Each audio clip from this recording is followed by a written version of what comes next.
इस कार्यक्रम के पुण्यार्चक हैं राजगुरु ज्योतिष पवन जी शास्त्री। एक ही बार में समस्याओं का समाधान, 100% गारंटी से काम। फैमिली प्रॉब्लम्स, बिजनेस धंधे में नुकसान, शादी सगाई में रुकावट, फंसे हुए पैसे, डिवोर्स समस्या एवं अन्य समस्याओं के समाधान के लिए संपर्क करें 8209931336 9737202129।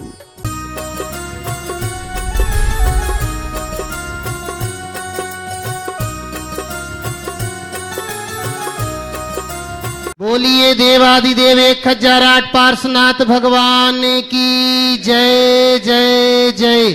श्रवण संस्कृति के उन्नायक प्रातः स्मरणीय आचार्य भगवंत विद्यासागर जी महामुनि राज की जय जय जय जय। बोलिए गुणायतन प्रणेता संघ का समाधान करता, भावना योग प्रवर्तक, तरुणाई के प्रखर वक्ता, पूज्य मुनिवर श्री प्रमाण सागर जी महाराज की जय जय जय। मुनि संघ की जय जय जय।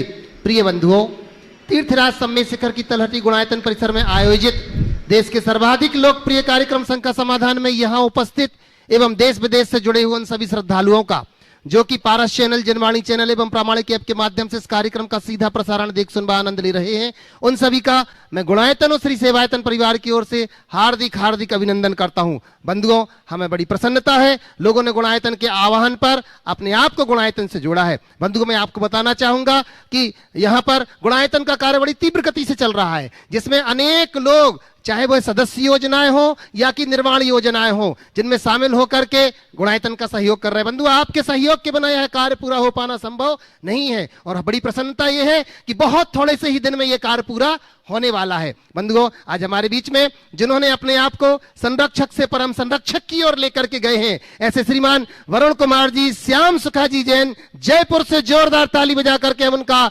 अभिनंदन करें। ताली ऐसी बजाएं कि कम से कम जयपुर तक तो पहुंच जाए, जिन्होंने अपने आप को संरक्षक से परम संरक्षक, और मुझे ऐसा लगता है कि आने वाले पंचकल्याणक में परम संरक्षक से शिरोमणि संरक्षक बनते देर नहीं लगेगी। बंधुओं, वही बंधुओं, सेवायतन के लिए जिन्होंने 1 लाख रुपए की घोषणा की है, ऐसे श्रीमती संतोष जी जैन, रजोकारी वाले श्री आलोक चंद जी, अखिल चंद जी, अनु जी, रितु जी, सम्यक जी, स्वाति जी, साक्षी जी, सभ्या जी, अवनी जी, दिल्ली से जोरदार ताली बजाकर उनका अभिनंदन करते हैं। वहीं श्रीमती मंजू जी सेठी, जयपुर वालों ने भी 1 लाख रुपए की घोषणा की है, उनको बहुत बहुत बहुत बहुत धन्यवाद। बंधुओं, यह कार्यक्रम प्रारंभ हो उसके पूर्व अपन चलते हैं प्रतिदिन की भांति पूज्य गुरुदेव के चरणों में मंगल आशीर्वाद के लिए नमोस्तु निवेदित करते हैं। आए मेरे साथ करते हैं, भो स्वामी नमोस्तु नमोस्तु नमोस्तु, इच्छामि इच्छामि इच्छामि महाराज श्री। बंधुओं, आज हमारे बीच में एक ऐसे शख्स विराजमान हैं, हमारे गुणायतन के शिरोमणि संरक्षक हेमेंद्र भाई जी यहाँ पर उपस्थित हैं,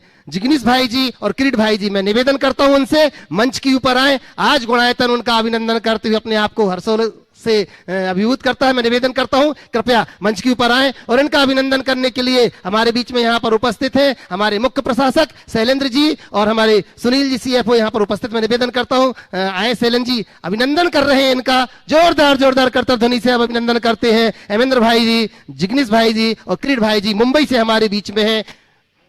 शिरोमणि संरक्षक हेमेंद्र भाई जी अभिनंदन कर रहे हैं। चलिएगा, मैं निवेदन करता हूं, आए।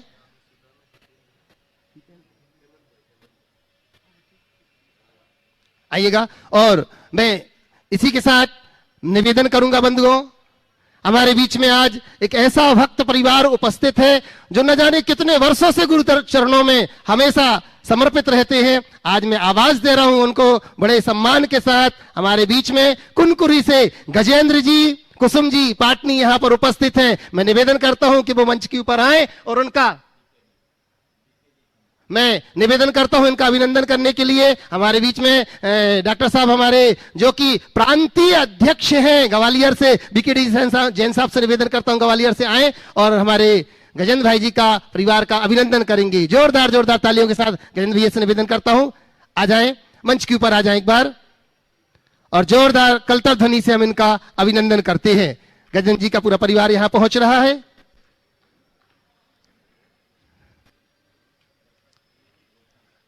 बंधुओं, इसी के साथ साथ मैं आपको पुनः एक शुभ सूचना दे रहा हूं जैसे कि आपको पूर्व में कहा गया था कि पूज्य श्री का आशीर्वाद हम सबके ऊपर बरस रहा है और भरपूर बरसेगा। आगामी 26, 27, 28 तारीख को बंधुओं पूज्य गुरुदेव के सानिध्य में इसी स्थान पर भावना योग शिविर का जो आयोजन किया जा रहा है, और इस बार का भावना योग शिविर जो होगा वो बड़ा अनूठा होगा। क्योंकि दूर बैठे लोगों को इसका लाभ मुझे नहीं मालूम कितना मिल पाएगा, पर जो यहां प्रत्यक्ष आएंगे वो लोग ही लाभ ले पाएंगे। इस बार पूज्य गुरुदेव कोई विशेष चिंतन देने वाले हैं इस शिविर के माध्यम से। मैं आपसे निवेदन करूंगा जिन लोगों ने अभी तक अपनी स्वीकृति नहीं दी है वो प्रामाणिक ऐप के माध्यम से अपना रजिस्ट्रेशन करा करके अपनी सीट आरक्षित करा ले। एक बार पुनः मैं कुनकुनी वाले समस्त परिवार का बहुत बहुत अभिनंदन करता हूं और चलते हैं पूज्य गुरुदेव के चरणों में, जहां शंकाएं तो अपनी हैं पर सम्यक समाधान जो है, प्रामाणिक समाधान पूज्य मुनिवर श्री प्रमाण सागर जी महाराज का है। प्रथम प्रश्न के रूप में मैं यहां पर बड़े सम्मान के साथ आवाज दे रहा हूं। आइएगा, व्रती वासंती अशोक कुमार जी काड़े औरंगाबाद से आ रहे हैं प्रथम प्रश्न लेकर के, और इसी के बाद तैयार रहेंगी व्रती मीना जी, सनत कुमार जी, साहू जी औरंगाबाद से। नमस्तु गुरुदेव, नमस्तु गुरुदेव। सभी शिल्लक जी को हमारा इच्छामी गुरुदेव, बड़ी खुशी हो रही है। हम महाराष्ट्र से आए हुए हैं और यहाँ आपके आशीर्वाद से, आपके मंगल सानिध्य में हम सिद्ध चक्रधाम पूजन कर रहे हैं। लेकिन मैं पूछना चाहती हूँ कि यह जो पूजन है अष्टानिका में जो पूजन होता है और अष्टानिका छोड़कर जब पूजन होता है तो इसमें कोई फर्क होता है क्या पुण्य में और भक्ति में? और दूसरी ये बात है, यह पूजन हम कभी भी हमारे घर पर भी कर सकते हैं क्या? कृपया मार्गदर्शन कीजिए। देखिए, सिद्ध चक्र विधान अष्टानिक पूजा है, यानी अष्ट दिवसीय पूजा है। पर इसका अर्थ ये नहीं कि ये केवल अष्टानिका के दिनों में ही करना चाहिए, क्योंकि अष्टानिका के दिनों में 8 दिन जुड़े हैं, इसलिए अष्टानिका में ज़्यादा करने का चलन है। पर अष्टानिक पर्व तो नंदीश्वर की वंदना के लिए है मुख्य रूप से, और अष्टानिक के 8 दिन और सिद्ध चक्र के 8 दिन का मेल मिलाप होता है, इसलिए लोग अष्टानिका में विशेष करते हैं। और ऐसे भी अष्टानिका का जो दिन है वो काल शुद्धि उसमें विशेष होती है और विशेष रूप से पूजन आराधन का दिन है, इसलिए उन दिनों में हम लोगों की विशुद्धि भी ज़्यादा रहती है। अच्छा, 28 में करें तो अच्छा है, लेकिन ये मतलब नहीं है कि सिद्ध चक्र विधान 28 में ही करें। यदि किसको 28 में अनुकूलता नहीं है तो जब चाहे तब 28 मना लो, पर 8 दिन में ही करो। ये 3 दिन 5 दिन में सिद्ध चक्र विधान मत करो। आजकल कुछ लोग करने लगे। ये अष्टानिकी पूजा है, 8 दिवसीय पूजा है, इसमें कोताही नहीं करना चाहिए। जब भी करना हो 8 दिन मन लगा करके करें। और आप जहाँ रहते हैं अपने गांव नगर में भी ऐसा कर सकते हैं, कोई बाधा नहीं है। बल्कि इस तरह के धर्मानुष्ठान समय समय पर करते ही रहना चाहिए। हम तो चाहते हैं अगले साल भी ऐसी संधि मिले और हम वापस यहाँ शाश्वत सिद्ध भूमि पर आपके मंगल सानिध्य में आशीर्वाद दीजिए। मीना जी, सनत कुमार जी, साहू जी नहीं है। और मैं निवेदन करता हूँ व्रती नूतन जी, शेखर जी। इच्छा में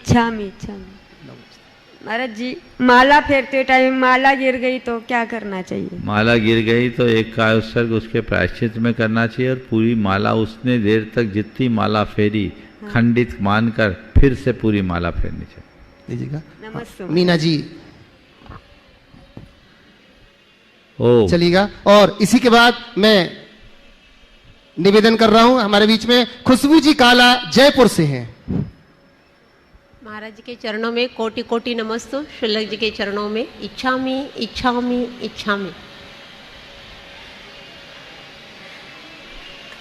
महाराज जी, हाँ, मैंने जो माला का आपसे नियम लिया है तो वो माला मैं दिन में या रात में भी फेर सकती हूँ क्या? दिन में ही फेरना ऐसा कुछ नियम है? दिन में फेरना उत्तम है, लेकिन कभी भी फेर सकते। और घर मंदिर कभी भी कहीं भी। अच्छा, खुशबू जी काला जयपुर से। और इसी के बाद मैं निवेदन करूंगा, मैं चाहूंगा कि पूरा परिवार एक साथ पहुंच जाए। गजेंद्र जी पाटनी जी भी कुनकुरी से, और कुसुम जी, एक साथ सभी लोग बोलो। गुरुवर के चरणों में मेरा कोटि कोटि नमन। गुरुवर मैं न्यूमरोलॉजिस्ट का कोर्स कर रही हूँ और ऐसे ग्राफोलॉजिस्ट भी पर सर्टिफिकेटेड हूँ बाय बॉम्बे। गुरुवर मेरा प्रश्न है कि पिछले कर्मों का जब अपना भविष्य, पिछले कर्मों का फल जब हमारा निश्चित है कि हम जो पिछले जन्म में कर्म करके आए हैं हमको इसी जन्म में उसका फल मिलेगा, तो फिर इस जन्म में हम ज्योतिषियों के पास क्यों जाते हैं? असल में ज्योतिषी के पास लोग इसलिए नहीं जाते कि हमारा जीवन बदल जाए। ज्योतिष के प्रति हमारे अंदर की जो आतुरता है वो ले जाती। अब क्या होगा क्या होगा क्या होगा, कहीं कुछ हो न जाए, चलो पूछते हैं। अब ज्योतिषी के पास जाते तो ज्योतिषी भी आज के कितने क्या बनाते बताते हैं, आपको भी पता है। पर जब हमारा कर्म निश्चित है कि हमें यही फल जिसको इसका श्रद्धा है वो कभी ज्योतिषी के आगे हाथ नहीं फैलाएगा। पर एक बात बताता हूं, ज्योतिष विद्या का आध्यात्मिक प्रयोग भी किया जा सकता है। ज्योतिष का मतलब ये नहीं है कि जो भी फलित है वो अकाट्य है। ज्योतिष का सिद्धांत ये भी बताता है कि यदि व्यक्ति चाहे तो अपने पुरुषार्थ के बल पर अपने प्रारब्ध को कुछ अंशों में बदल सकता है। हम ज्योतिष का उपयोग निठल्ले बनकर जीने के लिए अथवा चिंतातुर होकर जीने के लिए न करें। अपने भविष्य के विषय में जानकर भविष्य के प्रति सावधानी रखने के लिए ज्योतिष का प्रयोग करें। तो यदि हम कुछ अंशों में सावधानी रखते हैं तो हो सकता है कुछ परिवर्तन या बदलाव घटित हो जाए। तो फिर ये हम पत्थर स्टोन्स पहनते हैं अंगुलियों में, उसका क्या अर्थ है? देखिए, आज के संदर्भ में मुझसे कहोगे तो मैं तो ये कहूँगा हर ज्वेलर अपने साथ कोई ज्योतिषी को बिठा के रखा है।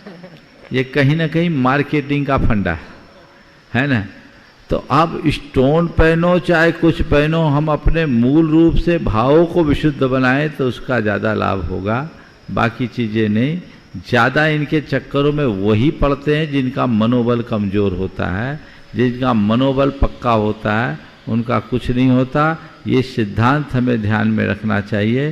कर्म गति तारे नाहि तरे, योगी वशिष्ठ सम ज्ञानी पंडित, बच बच लगन धरे, कर्म गति तारे नाही तरे। गुरु और बहुत बहुत धन्यवाद। मेरा एक प्रश्न और है कि प्रातःकाल वंदना के बाद हम लास्ट में होता है 36 बार नमोकार बोले, तो हम ये 36 बार ही क्यों बोलते हैं? 9 बार, 27 बार, 48 बार?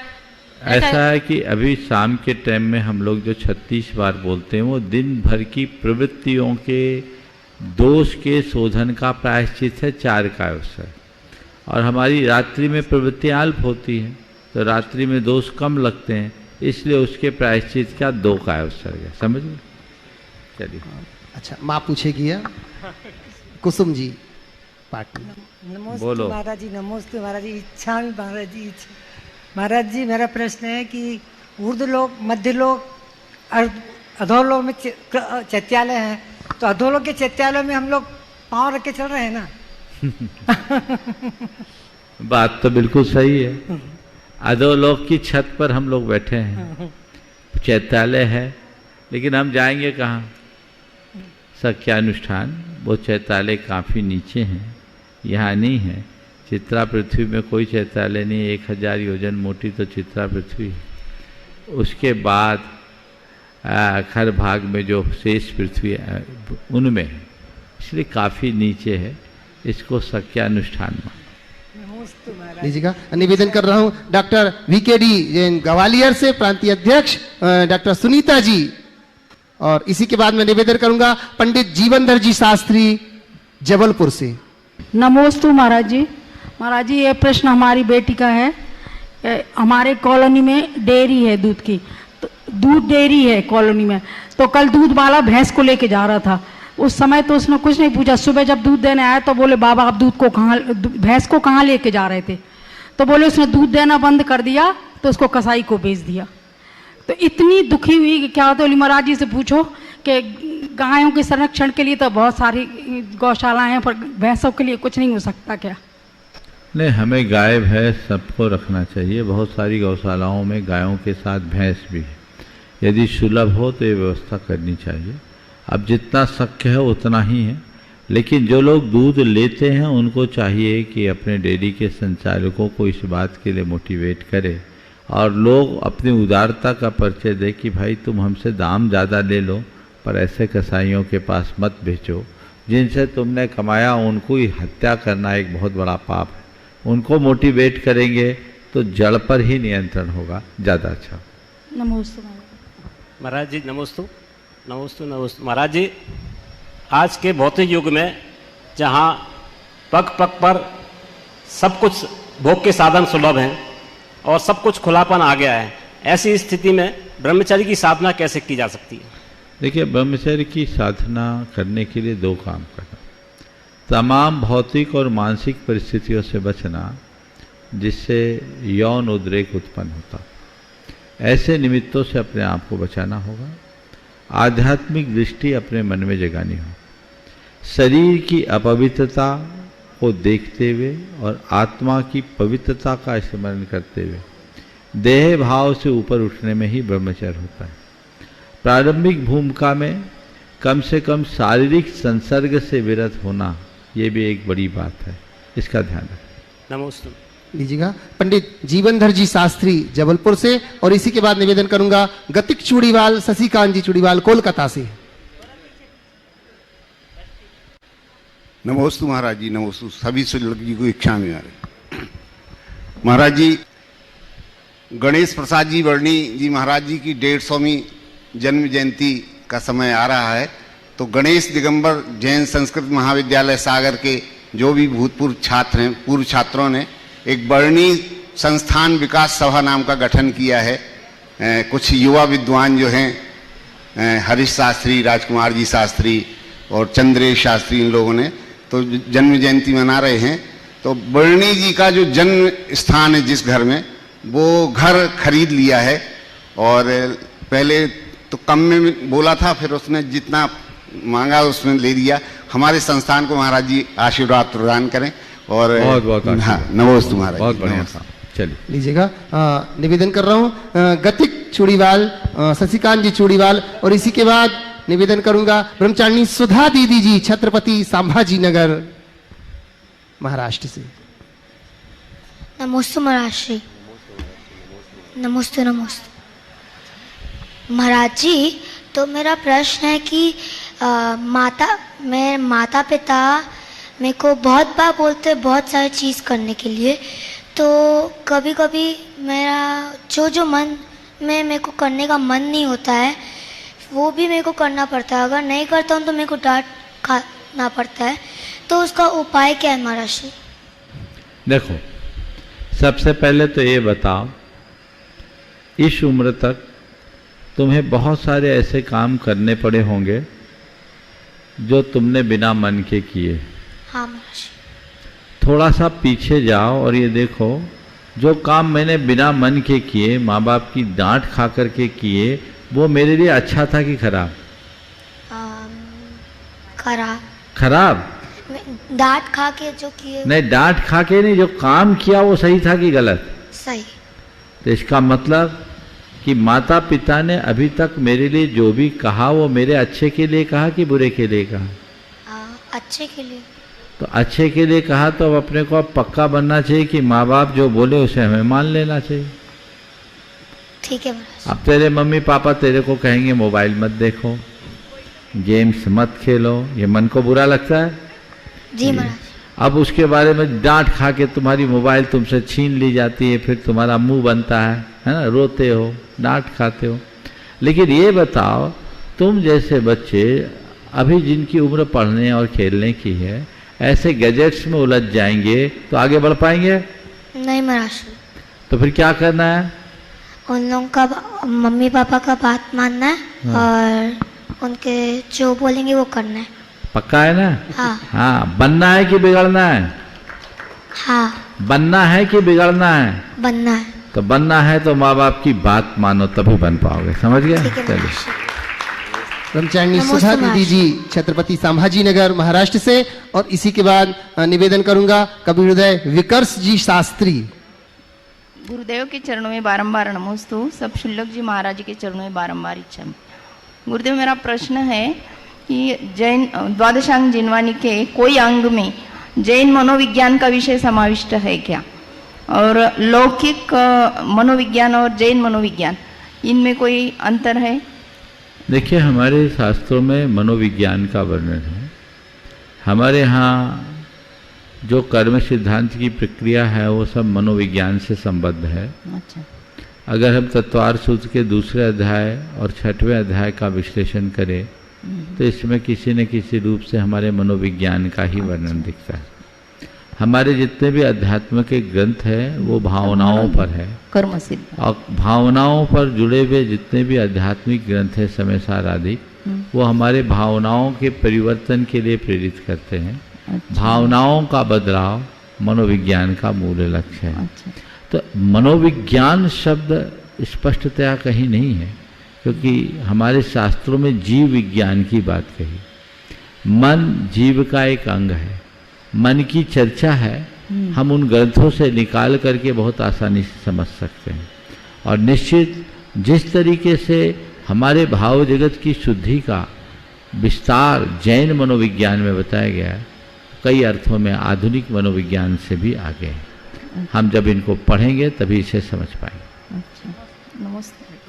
विकर्ष जी शास्त्री। और इसी के बाद निवेदन करूंगा मधुमती रमेश कुमार जी बड़जाती मालेगांव महाराष्ट्र से। हेलो, पूज्य गुरुवर के चरणों में कोटि कोटि नमोस्तु, और मंचासीन सभी क्षुल्लक मुनि महाराजों के चरणों में कोटि कोटि इच्छामि। मैं अपना प्रश्न रखूं उसके पूर्व 4 पंक्तियां निवेदित करना चाहता हूं कि मिला सत्संग जैन संतो जैन गुरुओं का, हर पल जिंदगी सुहानी बन जाती है। पूज्य गुरुदेव के पास जब मैं आया और उसके बाद मुझे एक अलग ही पहचान मिली, और गुरुदेव के पास आकर के क्या हुआ कि मिला सत्संग जैन संत जैन गुरुओं का, हर पल जिंदगी सुहानी बन जाती है। और चरण ये पड़ जाएं जहां जैन संतों के, मानो वहीं एक राजधानी बन जाती है। बोलत बचन हित मित प्रिय मन लागे, वही एक दिन जिन वाणी बन जाती है। और धन्य है वो नर सदा और जिनके सिर पे हाथ है, ऐसे मानुजों की जिंदगानी बन जाती है, ऐसे मानुजों की जिंदगानी बन जाती है। पूज्य गुरुवर के चरणों में नमन करते हुए कहते हैं गुरुदेव, बुंदेलखंड में एक कहावत है कि जी को जौन स्वभाव जाए ना जी से, और नीम ना मीठी होए खाओ गुड़ घी से, कि जिस व्यक्ति का जैसा स्वभाव वो बदलता नहीं है। लेकिन एक और ये भी कहते हैं कि हमारा स्वभाव क्षमा है, मार्दव है, आर्जव है, शौच है, जबकि ये सब जो क्रोध मान माया लोभ ये सब विभाव हैं। तो ये कौन सा स्वभाव है कि गुरुदेव जो हम अपने मन में सच्चे स्वभाव को प्राप्त करें, ऐसा क्या? देखिए, जाको जो स्वभाव न जाए जी से, नीम न मीठी होए चाहे सींचो गुड़ घी से। ये जिस संदर्भ में बात कही गई है वो अलग, इसका मूल संदर्भ व्यक्ति की जो प्रवृत्ति है उससे, जो हमारी प्रवृत्ति है, आदत है, जिस तरह का व्यवहार लोग करते हैं अपने स्वभाव के आश्रित, यहाँ उससे संबंध है। और जब क्षमा मार्दव आदि भावों को या आत्मा के ज्ञाता दृष्टा स्वभाव की बात करते हैं, वो हमारी आत्मा के शाश्वत स्वभाव की बात। हमारी आदत, हमारी प्रवृत्तियाँ साधारण रूप से बदलती नहीं, और हमारा जो शाश्वत स्वभाव है वो विनष्ट नहीं होता। जल का स्वभाव शीतलता है, वो शाश्वत है। पानी को कितना भी गर्म कर दो, शीतल होने की शक्ति उसमें बनी रहे। हम जिस कारण से पानी गर्म हुआ उसे हटा दे, पानी तत्क्षण ठंडा हो जाए। समझ गए? तो जल का जो स्वभाव है शीतलता, वो उसका अपना स्वभाव है। जो पर निमित्त से होता है उसको बोलते हैं विभाव, और जो बिना पर निमित्त के होता है उसको बोलते हैं स्वभाव। तो यहाँ स्वभाव से तात्पर्य जो स्वाश्रित है और शाश्वत है वह। लीजिएगा मधुमती जी, रमेश कुमार जी बढ़ जाते मालेगांव से, और इसी के बाद तैयार रहेंगे निधि जीत जैन भोपाल से। में कोटि कोटि नमन, कोटि कोटि नमन। और शुल्लक जी महाराज जी के चरणों में इच्छामि इच्छामि। संस्कृत सिद्ध चक्र विधान की विशेषता और महत्व क्या है और इसकी फल निष्पत्ति क्या है? यह विधान कब और कहाँ करना है, ये तो बताया आपने। देखिए, संस्कृत सिद्ध चक्र विधान के बारे में मैंने अनेक बार मार्गदर्शन दिया है। अब मैं समझता हूँ उसी से प्रेरित होकर के आप लोग यहाँ हैं। ये परिवार अपने प्रयासों से यहाँ संस्कृत का विधान कर रहा है और पूरा परिवार 12-15 व्रती लोग आकर कर रहे हैं। बहुत अच्छी बात। आप खुद इस चीज़ का अनुभव करते होंगे कि इस विधान में पूरा कीर्तन हो जाता है। हर मंत्र को 9 बार उच्चारित करने से पूरा त्रियोग उसमें लग जाता है। बाकी हिंदी आदि के विधान में उतने भाव नहीं लगते, तो इसका धन्यात्मक प्रभाव भी पड़ता है, इसमें विशुद्धि बढ़ती है। इसलिए मैं मानता हूँ कि इसका पुण्य लाभ विशेष है। नमस्ते। श्रीमती निधि जी जीत जैन भोपाल से, और निवेदन करूंगा हमारे बीच में गुणायतन के CFO सुनील जी रेखा जी। परम कृपालु दयालु गुरुवर के चरणों में कोटि कोटि नमन, कोटि कोटि आभार।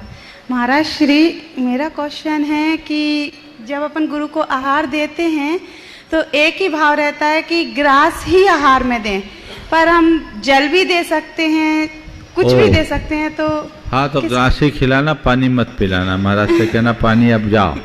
तो महर्षि सबकी भावना रहती सब मिला के आहार है। चलिए, अब एक अम्मा जी थी, अब वो उनने रोटी दी, बोले हमको सब्जी भी देना है। भीड़ बहुत थी, इशारा किया, बोले नहीं महाराज सब्जी भी लेने दो, नहीं तो मुझे रूखी रोटी मिलेगी। अब ये भावना है, क्या कहें। चलिए हाँ। रेखा जी। सुनील जी गुणायतन CFO। गुरुदेव के श्री चरणों में बारंबार नमोस्तु नमोस्तु नमोस्तु। शुल्लक श्री के चरणों में बारंबार इच्छामि इच्छामि इच्छामि। महाराज श्री, हम अपने अधिकार और कर्तव्य में किस प्रकार से सामंजस्य बनाएं कि आपस में मनमुटाव न हो और सामने वाला कार्य भी कर ले और वे हमारे अधिकारों को भी चैलेंज ना कर सके। हम आपके वाक्य को थोड़ा सा परिवर्तित करके इसका समाधान देना चाहेंगे। हम अपने अधिकार और कर्तव्यों में समन्वय कैसे बनाए? एक वाक्य में कहता हूँ, दूसरों के प्रति स्वयं के कर्तव्य और उनके अधिकार को ध्यान में रखें। दूसरों के प्रति स्वयं के कर्तव्य और उनके अधिकार को ध्यान में रखें, समझ गए? और दूसरों के अधिकार और अपने कर्तव्य को ध्यान में रखें। हम ये ना देखें कि सामने वाले के प्रति मेरा अधिकार क्या है, हम ये देखें कि उसके प्रति मेरा कर्तव्य क्या है। हम ये ना देखें कि सामने वाले का कर्तव्य क्या है, हम ये देखें कि सामने वाले का अधिकार क्या है, तो व्यवस्था अच्छी बने। नमस्ते नमस्ते नमस्ते। और मैं निवेदन कर रहा हूं, हमारे बीच में आ चुके हैं गुणायतन के शिरोमणि संरक्षक भैया अनुराग जी सोधिया, शिल्पी सोधिया, अनु सौरिया, आदिवीर आ जाए। मैं निवेदन करता हूं एक बार मंच के ऊपर आए और इनका अभिनंदन करने के लिए आ चुके हैं हमारे गुणायतन के CEO सुभाष जी पूनम जी। निवेदन कर रहा हूं पूरा परिवार के साथ, मैं सोधिया जी से निवेदन करता हूं मंच के ऊपर आ जाए। अनुराग जी सोधिया, शिल्पी जी, अनुसौर्या, आदिवीर आ रहे हैं और इनका अभिनंदन करने के लिए गुणायतन CEO सुभाष जी पूनम जी, जोरदार तालियों के साथ हम इनका अभिनंदन करते हैं। और इसी के साथ यहां मंच के ऊपर से ही अपना प्रश्न रखेंगे सोधिया जी।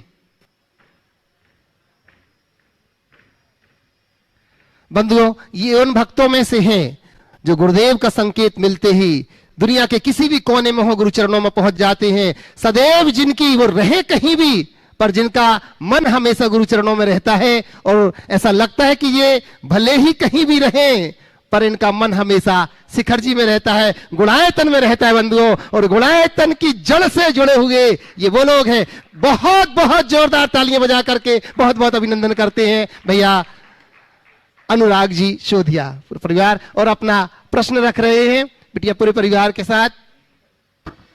मेरे हितोपदेशी गुरुवर के चरणों में बारंबार नमोस्तु। मंच में विराजमान सभी शुल्लक महाराज के चरणों में इच्छामि। गुरु चरणों से हुआ है हमें ऐसा अनुराग, गुरु चरणों से हुआ है हमें ऐसा अनुराग, बस चाहती हूँ शिल्पी बन कर सकूं अपने आत्म गुणों का विकास। शौर्यपूर्वक हो जीवन का उत्थान, शौर्यपूर्वक हो जीवन का उत्थान, प्रतिक्षण कर रही हूँ आदि से वीर प्रभु का गुणगान। बस गुरुवर प्रमाण चाहते हैं आपसे यही वरदान। नमोस्तु गुरुवर। गुरुवर, मेरा प्रश्न है कि मैंने कहीं पढ़ा था रिश्ते खून के नहीं एहसास के होते हैं, रिश्ते खून के नहीं एहसासों के होते हैं। तो गुरुवर, हम ऐसे कौन से पोषक तत्वों का उपयोग करें कि हमारे खून के रिश्तों में मिठास का एहसास होने लगे। नमोस्तु गुरुवर। बहुत अच्छा वाक्य है, रिश्ते खून के नहीं एहसास के होते हैं। आपने पूछा है ऐसे कौन से पोषक तत्वों का प्रयोग करें कि हमारे खून के रिश्तों में मिठास का एहसास हो सके। देखिए, मैं कहूँगा कि अगर आप खून के रिश्तों में मिठास का एहसास करना चाहते हैं तो कुछ मत करो।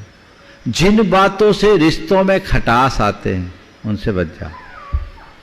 रिश्तों में खटास क्यों आती? अहंकार से, उत्तेजना से, स्वार्थ से, कपट से। अहंकार, उत्तेजना, स्वार्थ, कपट, ये सब हमारे रिश्तों में खटास डालते हैं। ये काम बंद कर दो। ये ध्यान रखो कि जिस स्तर पर हमारे रिश्ते प्रभावित हो, हम अहंकार को पुष्ट नहीं होने देंगे। कायदे से बाप बेटे के बीच कोई अहंकार नहीं होना चाहिए। सास बहू के बीच में अहंकार आड़े नहीं आना चाहिए। पति पत्नी के बीच में अहंकार नहीं आना चाहिए। भाई भाई के रिश्तों के मध्य में अहंकार नहीं आना चाहिए। यदि इस तरह से हम सोच करके चले तो हमारे रिश्तों में अपने आप माधुर्य आएगा। अहम और उत्तेजना से बचना चाहिए। प्राय व्यक्ति भावात्मक आवेग में ऐसे वचनों का प्रयोग कर लेते हैं, ऐसा व्यवहार कर लेते हैं कि वह कई बार व्यक्ति के हृदय को चुभ जाती है और वह सारे रिश्तों को तार तार बना देते। तो हमें इनसे बचना है, इस पर अंकुश लगाना है। तो अहम, उत्तेजना, स्वार्थ और कपट, इनसे बचे और प्रेम, आत्मीयता, परस्परता और बंधुत्व की खुराक लेना शुरू करे। रिश्तों में मिठास ही मिठास का एहसास होगा। मेरे हितोपदेशी गुरुवर के चरणों में कोटि कोटि नमन और छुल्लक महाराज जी को कोटि कोटि इच्छामि। मेरा प्रश्न यह है कि मैं अभी मेरी दादी के साथ जिन तत्व विद्या का स्वाध्याय कर रही हूँ और उसमें मैंने पढ़ा है कि जो सूरज, चंद्रमा अर्थात और प्लैनेट्स हैं वो सारे ज्योतिष देव के विमान हैं। तो और जो एस्ट्रोनॉट्स हैं वो तो मून में जा रहे हैं और मार्स पे भी अभी एक मशीन भेजी गई है, तो वो कहाँ जा रहे हैं?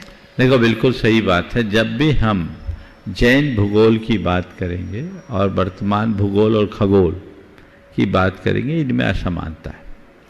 इसके विषय में मैंने अनेक बार बात कही है।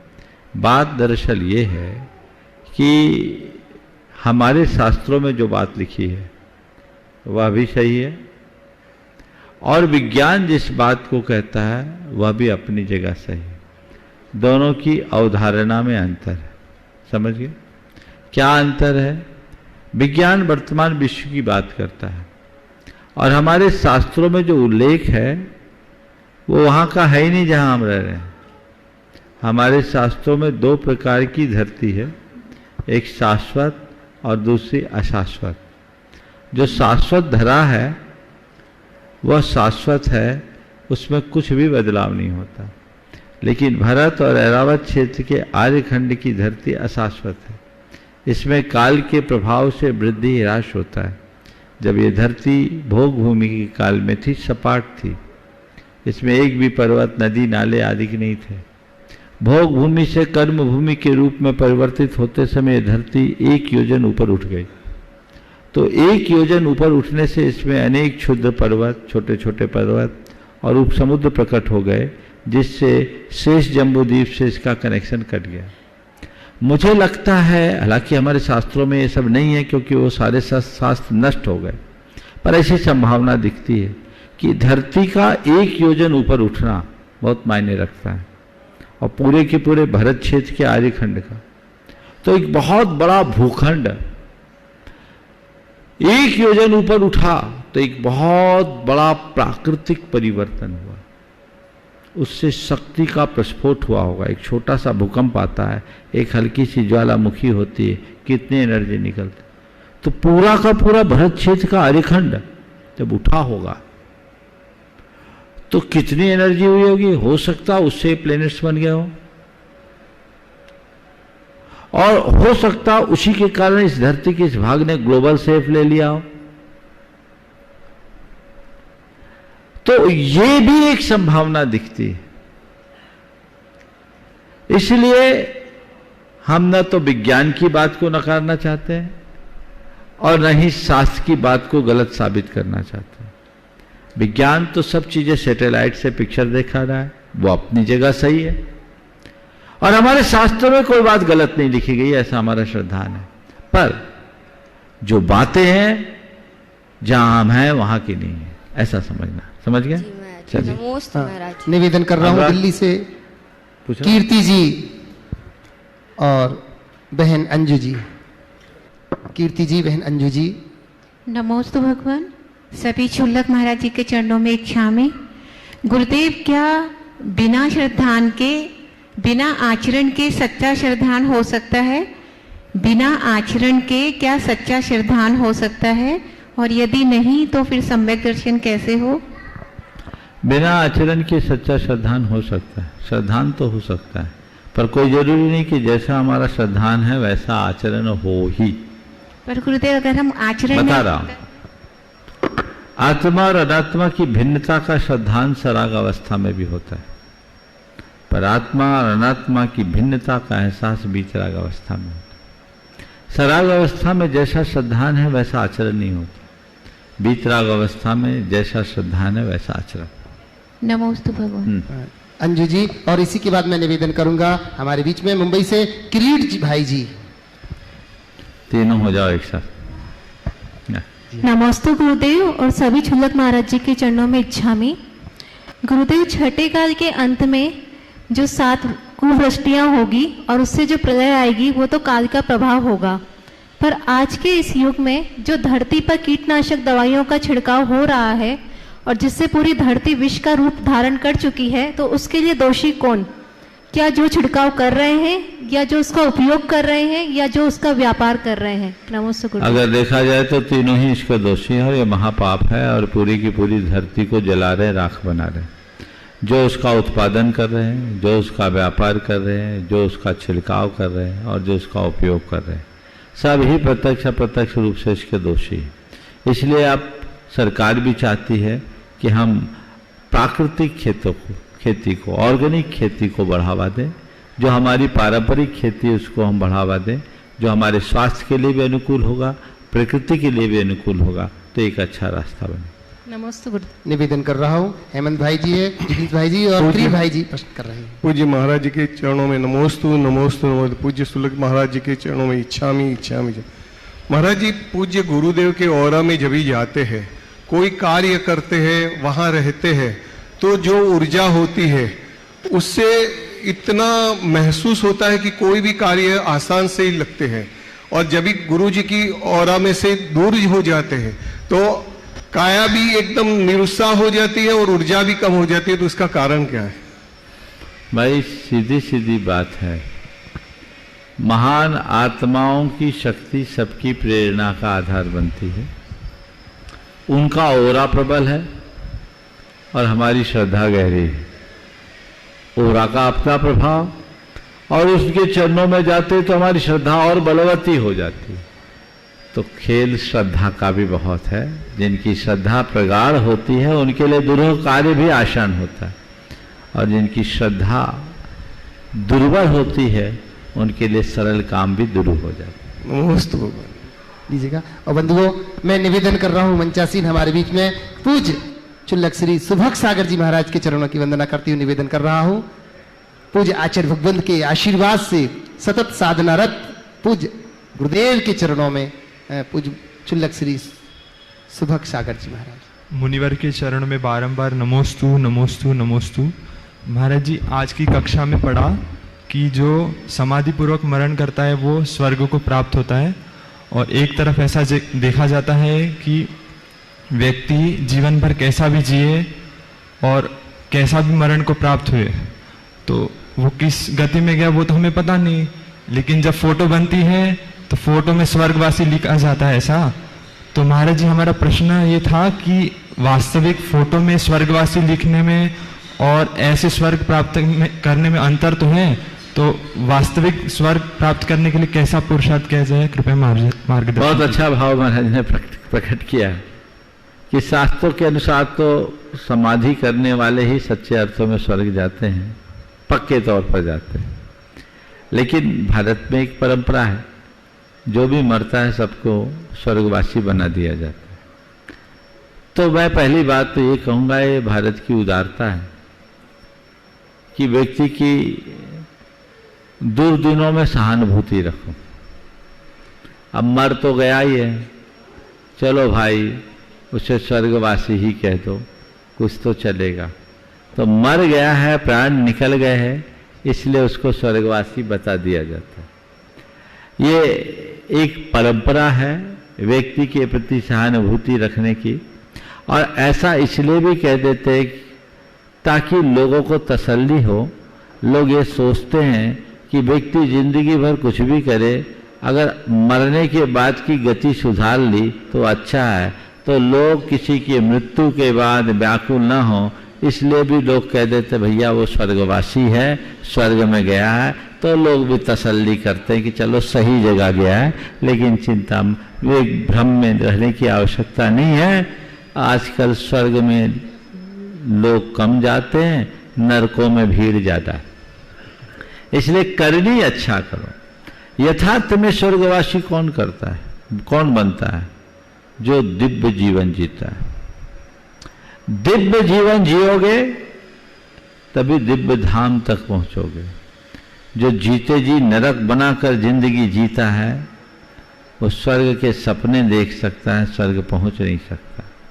इसलिए हमेशा केवल स्वर्ग की बातें न करें, अपने जीवन में उस दिव्यता को उद्घाटित करने की कोशिश करें जो हमारे जीवन का उत्थान करते। निवेदन कर रहा हूँ पूज्य स्वरूप सागर जी महाराज के चरणों में वंदन करते हुए महाराज श्री अपना प्रश्न रख रहे हैं। हो महाराज श्री के चरणों में बारंबार नमोस्तु। महाराज श्री, हर स्तर पे ये देखने में आता है कि हम सही और गलत में फर्क तो समझते हैं, लेकिन सही कर नहीं पाते या उस स्तर पे नहीं कर पाते जितना हम समझते हैं। तो सही करने के लिए सही दिशा में पुरुषार्थ कैसे बढ़ाना चाहिए, कृपया समाधान करें। सही और गलत का निर्णय तो लेते हैं, लेकिन सही को जिस तरीके से करना चाहिए कर नहीं पाते। आपके पूछने का आशय है सही और गलत का निर्णय हम कैसे लें। अच्छा, ऐसा पुरुषार्थ कैसे करें कि हम सही निर्णय ही ले सकें।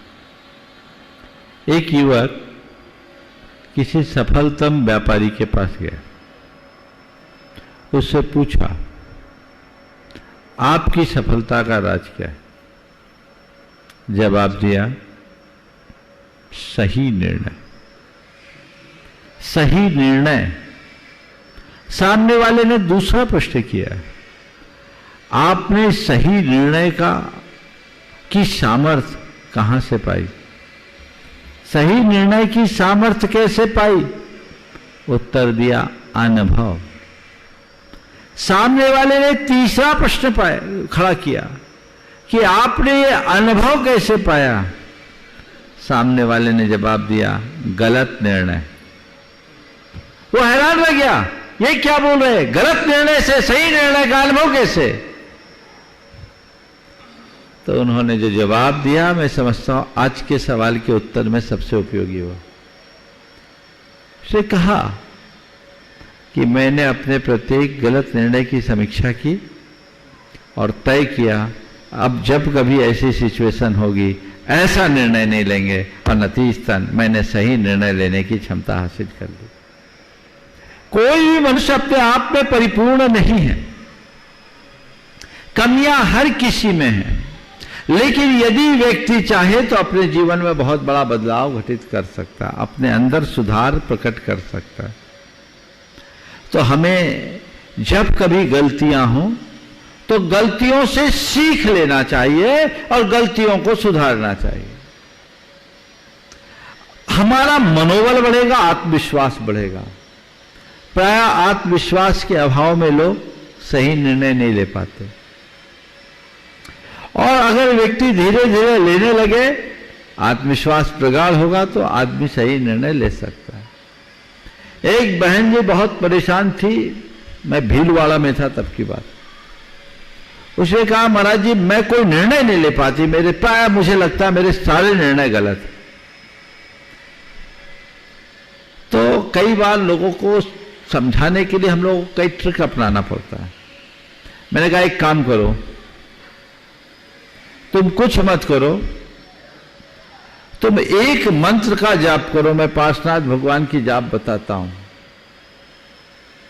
और जो भी निर्णय लेना हो 9 बार इस मंत्र का जाप करना, ओम ह्रीम अरहम श्री पार्श्वनाथ जिनेन्द्राय नमो नमः, और फिर निर्णय लेना, देखना कैसा चमत्कार होता है। और एक काम करो, 1 महीने बाद मुझसे मिलो और अपने हर निर्णय की समीक्षा करके आना। उसने मेरी बात को अपनाया। महीने भर बाद वो आई और कहा, महाराज जी अब तो चमत्कार हो गया। बोले क्या? पहले मुझे निर्णय लेने में डर लगता था, अब मुझे निर्णय लेने में कोई दिक्कत नहीं, मुझे ऐसा लगता है कि बस आपका आशीर्वाद मेरे ऊपर है और मैं निर्णय लूंगी, सही होगा। हमने कहा ये बताओ, इस दौरान तुमने कितने निर्णय लिए? बोले मैंने महाराज 5 फैसले किए। हम बोले उसमें कितने सही थे? उसने कहा 4। हम बोले दुनिया के सफलतम लोगों में बहुत कम होता है कि 80% निर्णय सही हो। ये क्षमता तुम्हारे अंदर थी, पर तुम्हारे मन की शंका तुम्हें रोके हुए थी। मैंने कोई चमत्कार नहीं किया, मैं नमोकार भी बोल सकता था, पर मुझे पता था तुमको कहते कहते ये तो जपते ही तुम्हारा श्रद्धान ही नहीं है। तो हमने क्या किया, तुम्हारे कॉन्फिडेंस को जगाने के लिए एक काम किया, तुम्हारा विश्वास जग गया, काम हो गया।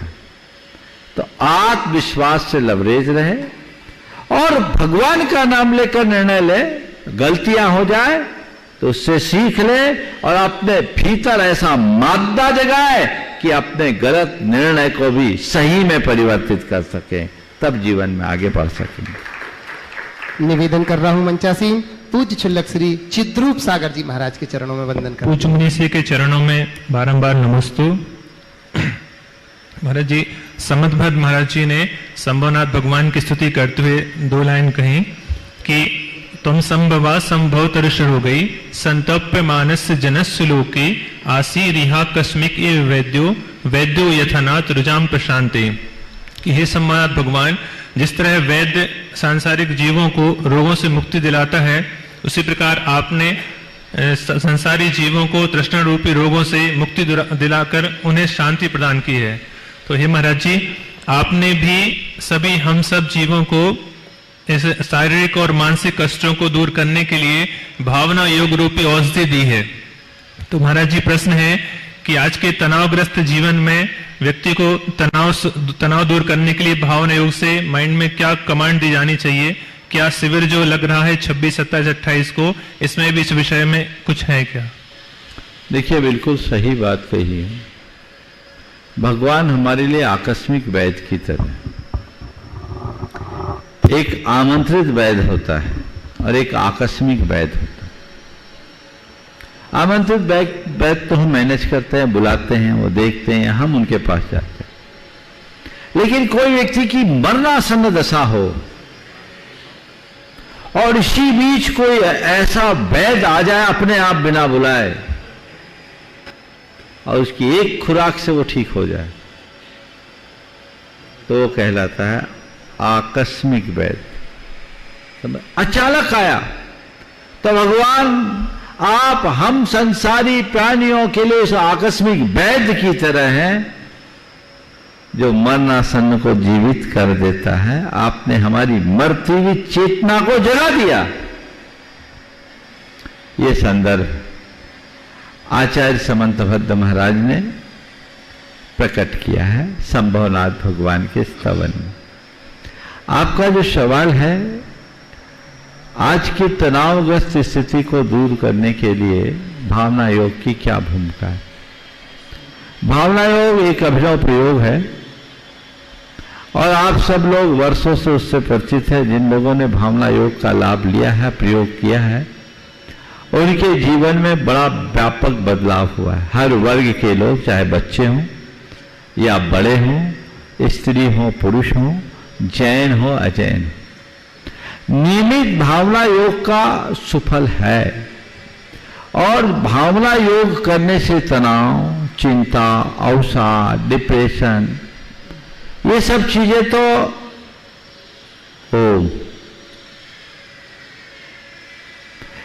चीजें तो सहज शांत होती, तुरंत शांत होती, उसमें एक पल का भी विलंब नहीं होता।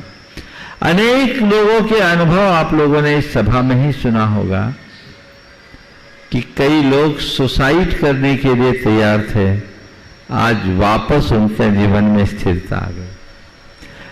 जब हम संपूर्ण भावना योग करते हैं तो वो हमारे जीवन को परिपूर्ण बनाता है।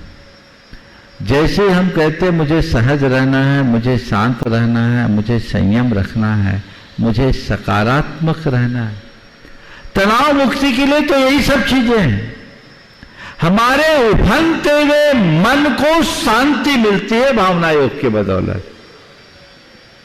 हाँ, इस बार के भावना योग में जो चीजें अभी तक आप लोगों को परोसी गई है, उससे हट करके भी कुछ मिलेगा। वो एडवांस स्टेज की भावना योग की बात होगी और जो यहाँ आएंगे उनको लाभान्वित होने का अवसर मिलेगा। मैं कुछ और तैयारी में हूँ, जिससे पर्टिकुलर अलग अलग प्रॉब्लम्स के लिए भी कुछ चीजें तैयार की जाए और लोगों को दी जाए। शारीरिक, मानसिक और चैतसिक तीनों प्रकार की विकृतियों और दुर्बलताओं का निवारण भावना योग के बल पर हो सकता है। निश्चित शिविर में लगभग, जैसे मुझे जानकारी है, जितनी व्यवस्था थी लगभग नाम हो गए हैं। अब जितने का सौभाग्य होगा यहाँ आएंगे और लाभान्वित होंगे और आप सब न केवल इसका प्रयोग कीजिए, अपितु औरों को भी इसके लिए प्रेरित कीजिए। लीजिएगा, मैं निवेदन कर रहा हूँ हमारे बीच में समाधर सागर महाराज जी के चरणों में वंदन करते हुए अपना प्रश्न रख रहे हैं। पूज्य समाधर सागर महाराज जी, इच्छा। हे मुनिवर, आपके चरणों में नमस्तु। मुझे 3 बातें हैं, उत्तम, मध्यम, जघन्य। खेती को उत्तम माना है, मध्यम व्यापार को और जघन्य नौकरी को। वर्तमान में आज हमारी पीढ़ी पलायन कर रही है, अपने घर जो है वो सूने हो रहे हैं। तो वर्तमान में युवा पीढ़ी को बाहर से जाने से रोकने के उपाय समाधान करें। नमस्ते। देखिए, बात सही है। हमारे यहाँ जॉब करने की जगह जॉब देने की बात है। खेती सबसे उत्तम मानी गई, व्यापार को मध्यम और नौकरी को अधम। आजकल लोग नौकरी की ओर जा रहे हैं। एक युवक ने आज ही मुझसे एक सवाल किया कि महाराज जी, आचार्य महाराज का एक वीडियो मैंने सुना, उसमें आचार्य जी ने कहा कि नौकरी करने की अपेक्षा हमें नौकरी देना चाहिए। मैंने बिल्कुल ठीक कहा, ये तो हम लोग भी रोज कहते हैं। तो उसने कहा, महाराज जी व्यापार करने में तो बहुत छल कपट है, राग द्वेष है, नौकरी करने में तो कुछ नहीं, ईमानदारी से सारा काम है। मैंने कहा गलत। आप नौकरी कर रहे हो तो ये मत सोचिए कि निष्पाप हो रहे हो। व्यापार करोगे, आपका अपना व्यापार होगा। मैंने उसे जो समझाया, ये मानसिकता को बदलने के लिए, चूंकि समय अल्प है, मुझे समेटना। उत्तर प्रश्न बहुत अच्छा है महाराज जी का, लंबे विस्तार की आवश्यकता, लेकिन संक्षेप में बता रहा हूं। मैंने कहा आप व्यापार करोगे तो केवल अपने व्यापार के पाप पुण्य से जुड़ोगे, जो तुम्हारा 10-5 करोड़ का टर्नओवर है उससे। पर किसी कंपनी में काम करोगे, 1000 करोड़ का टर्नओवर है, तो तुम्हारी उसमें सहभागिता है। और तुमने एक सॉफ्टवेयर बना करके दिया, और वो सॉफ्टवेयर कोई मांस की कंपनी ले रही है, कोई शराब की कंपनी ले रही है, वो जितना व्यापार करेगी उसमें तुम्हारा अप्रत्यक्ष भागीदारी है कि नहीं। ये कैसे मान लिए कि मैं नौकरी में निष्पाप हूं? नौकरी में भी पाप है। भूमिका के अनुसार सब है, समय हो गया है, इसलिए आज यहीं विराम ले रहा हूँ। फिर कभी इस प्रसंग पर विस्तार से चर्चा करूंगा। बोलिए परम पूज्य आचार्य गुरुवर श्री विद्यासागर जी महाराज जी की जय जय जय। परम पूज्य मुनिवर श्री प्रमाण सागर जी महाराज जी की।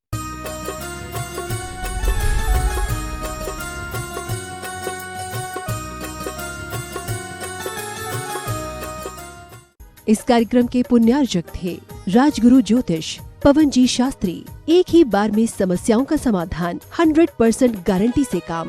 फैमिली प्रॉब्लम्स, बिजनेस धंधे में नुकसान, शादी सगाई में रुकावट, फंसे हुए पैसे, डिवोर्स समस्या एवं अन्य समस्याओं के समाधान के लिए संपर्क करें 8209931336 9737202129।